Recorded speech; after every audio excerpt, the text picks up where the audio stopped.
রাসূলুল্লাহ সাল্লাল্লাহু আলাইহি ওয়াসাল্লাম জন্মের সময় ফেরেশতাদের সাথে শয়তানের তুমুল ঝগড়া। যেদিন ভোরবেলায় মহানবী সাল্লাল্লাহু আলাইহি ওয়াসাল্লাম জন্ম নেন, সেই দিন বিশ্বের সবগুলো মূর্তি মাটির দিকে নত হয়ে পড়ে। ইরানের রাজার বিশাল প্রাসাদের বারান্দা কেঁপে ওঠে এবং ছাদের 14টি প্রাচীর ধসে পড়ে। বিশ্বের সব সম্রাটের সিংহাসন উল্টে পড়েছিল।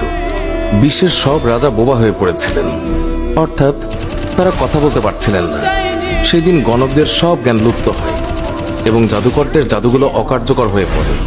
বিশ্বনবী সাল্লাল্লাহু আলাইহি ওয়াসাল্লাম জন্মের সময় শয়তান তার সন্তানদের মধ্যে আর্তনাদ করে ওঠে। ফলে সবগুলো শয়তান তার কাছে এসে বলে, কেন এত পেরেশান বা উদ্বিগ্ন হয়েছে?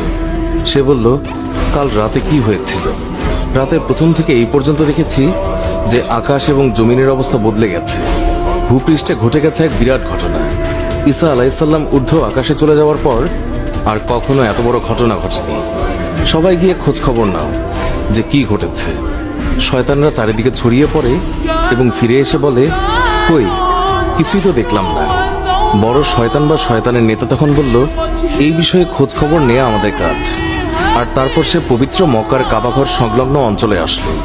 সে দেখল যে ফেরেশতারা কাবাঘরের চারিদিকে ঘিরে রেখেছেন। শয়তান সেখানে ঢুকতে চাইলে ফেরেশতারা হুঙ্কার দিলেন।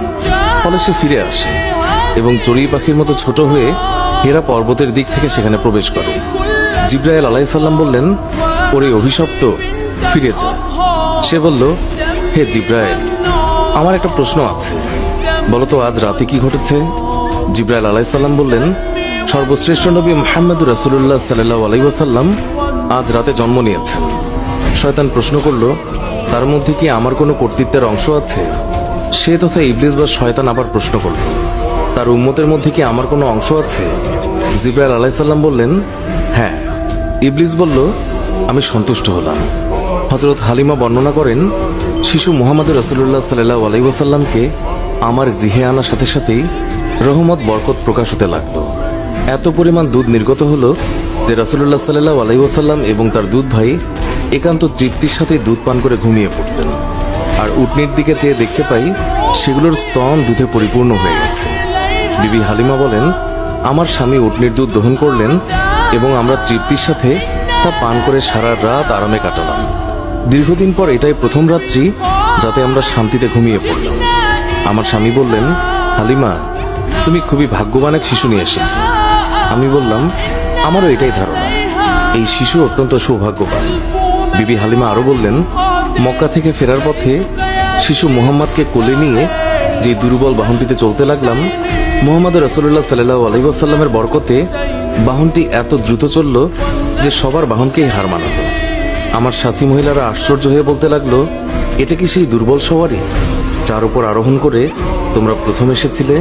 তারপর বাড়ি এসে দেখলাম সমস্ত বকরিগুলো দুধে পূর্ণ হয়ে গেছে, অথচ কিছুক্ষণ পূর্বে সেগুলো দুধ শূন্য ছিল।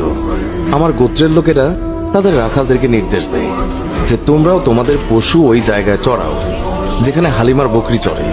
কিন্তু তা তো চারণ ক্ষেত্রের বিশেষত্ব ছিল না, বরং গায়েবী মদদ এবং বরকতের মধ্যে তা নিহিত ছিল। তা ওই সমস্ত লোক কোথায় পাবে? এইভাবে আমরা প্রায় তার বরকতের ঘটনাবলী প্রত্যক্ষ করতাম। হযরত হালিমা বর্ণনা করেছেন, তিনি কখনো শিশু মুহাম্মদকে উলঙ্গ অবস্থায় রাখতেন না। সেই রূপ করলেই তিনি চিৎকার করে কাঁদতেন। যতক্ষণ পর্যন্ত তার শরীরের উপর চাদর টেনে না দেয়া হতো ততক্ষণ তিনি ক্রন্দন থামাতেন না। হালিমা বলেন, যেদিন থেকে আমি জানতে পারলাম শিশু মুহাম্মদ সাল্লাল্লাহু আলাইহি ওয়াসাল্লাম উলঙ্গ থাকতে পছন্দ করেন না,